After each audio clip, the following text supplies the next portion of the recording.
Hey guys, VGCgamerJON here, and haven't made a video in a while. I've been busy, so I'm gonna get back on track here. Today, I am going to do a rundown of the best decks and plays for regionals. This is going to be a informational video to tell people what's a good idea, in my opinion, to be playing, and what makes certain decks good for regionals. Now, for some of us, we're going to have set 7, and other of us, we're going to have set 3. We're all going to have set 3, but for the rest of us, we're going to have set 7. So it's going to be really different depending on what regional it is. Now, for the set 3 regionals, the best decks I say I'm going to give you Spike Brothers because it's just good. I think that's a lack of solid rear guards because you're constantly going back into the deck, but it has really strong Vanguards, 5 attacks in a turn. 3 of them are usually above 20, which is really strong. And with right trigger luck like stands and crits, you can really go somewhere. Now, the other deck is Nova Grapplers. Since we're getting a set 3 out, we're getting Death Army Lady and Death Army Guy, which stand if a grade 3 is drive checked. Now that's similar to Azure Kaiser. So if you're playing 4 Kaiser and 4 Azure Dragon, if you get the Kaiser, drive check a grade 3, you could put a Death Army Lady and a Guy behind each other, stand both of them, and you get the grade 3, so you can stand one of the other rear guards. So you can get about 5 attacks in per turn, basically. It's really good, without stand triggers. And then if you get a stand, you can get 6 to 7 in. So it's just really good. It's definitely benefiting a lot. So it'll get there better. Now this deck has so much more solid rear guards than Spike Brothers, but less powerful, and loses more advantage. So it's more of like an all or nothing deck that you have to catch them off guard with stands to win. I think this deck has a pretty okay matchup against most of the things. It doesn't really suffer. Like, Spike Brothers suffers to Kagero, I'd say, because they can nuke your 1s, and a lot of your 1s aren't supposed to be boosters. Like, I know I'm playing Wonder Boy and Medical Manager, but you're not always going to get them off every single game, so definitely, I think this will be maybe better than Spike Brothers for now, because of the fact that if we have set 7 and Irregulars is out, this might be able to threaten Irregulars a little bit more. They're both really good decks, though. I think that Spike Brothers has better offensive pressure against the rest of the game, though. So, alright. Next, School Paladin, pretty obvious. Gains a lot of advantage from random calling, sometimes searched, and works really well. Gets a lot of support. It's fast. It can get a good superior out of the cell and basically kick your butt. So, it's really good if you have good luck.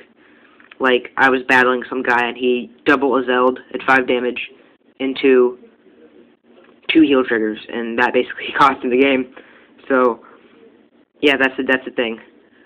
Now, Gold Paladins is a great deck since it just generates so much advantage, especially if you're playing draw triggers, and it's just very strong, gets a lot of support, very mainstream. So, it's definitely a good choice. Doesn't mean it's the best, though. I think the best play will be Kagero. This deck got first and second at the California kickoff event for Bushy Road's main office, so it's definitely good against the meta. Great matchup against Gold Paladin. You can nuke practically everything on their field, and it just works against Paladins, Golden Royal. It works against every single deck no matter what it is. No bad matchups. Also generates a lot of advantage and disadvantage for your opponent. Finally, we have Royal Paladin. Now, a lot of you people think that Royal Paladin's dead since Barco's gone, but it's really the opposite. Since we get Drangle and the United Godspeed Galahad build, it gets a lot better. Being able to threaten your opponent with an extra crit for the counterblast of 2 and the additional 3,000, but you're also getting a 11,000 base Vanguard, so it makes it very powerful, consistent on getting your numbers out, which Royal Paladin already is, since you can have Pongal search for Soul Saver. You can play Pendragon. You can play it in kind of like a toolbox deck. Lots of different builds. I think this will definitely do well in regionals because of player creativity and testing, but only time can tell. Now, I'm also doing a trade binder in this video, but before, I think the best plays, top 2 decks, are going to be Kagero and Gold Paladin. Just because they're Gold Paladin's mainstream, and Kagero beats Gold Paladin, so that's my advice on that one. Now I'm also having a trade binder here. Let me put my stuff back in. I have, Lawkeeper, Azure Dragon, Spectral Duke Dragon. I have my custom playmat if you guys wanted it. You've seen it in previous videos. It's kind of dirty, but it's nice, and I think it's lucky. I have 3 Baris, Gold. I have Maryland, Twin Blader.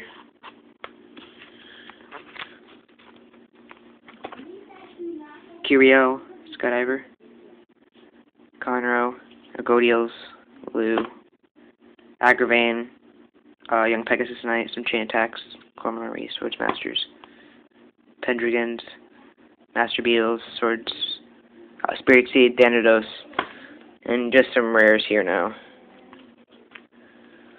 Also, guys, I don't really have a lot of ideas for a few more videos, so I'm still building Kagero, so I can't do a deck profile on it. But, yeah, so just leave me a comment on what I should be doing. I can film Mario Kart 7, Call of Duty Modern Warfare 3, a lot of good 3DS games. I could do Mario Party 9 with a few friends. So, your choice, guys. Anyway, thank you for watching, and be sure to subscribe, rate, comment, and like, and give me your ideas for next video.